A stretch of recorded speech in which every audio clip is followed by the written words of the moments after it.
السلام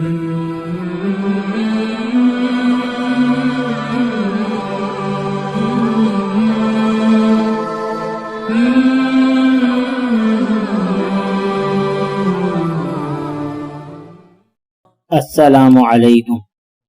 آج کی جو حدیث ہے وہ ظلم کے متعلق ہے کہ حدیث شریف ہے قال النبی صلی اللہ علیہ وسلم الظلم ظلمات یوم القیامہ، کہ حدیث شریف کا ترجمہ ہے کہ آپ صلی اللہ علیہ وسلم نے فرمایا ظلم قیامت کے دن اندھیروں کا باعث ہوگا۔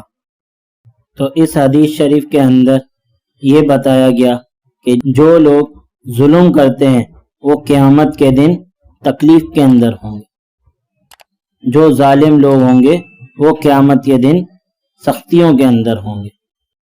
ظلم کہتے ہیں کسی چیز کو اس کی غیر جگہ استعمال کرنا۔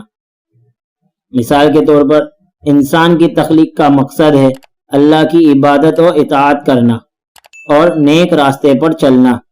اب اگر انسان کا نفس امارہ اسے اس کی تخلیق کے اصل مقصد سے ہٹا کر اللہ سے بغاوت و سرکشی اور برائی کے راستے پر چلاتا ہے تو یہ ظلم کہلائے گا۔ لہذا ظلم کا مفہوم تمام گناہوں کو شامل ہے، یعنی جو بھی گناہگار ہوگا وہ ظالم کہلائے گا۔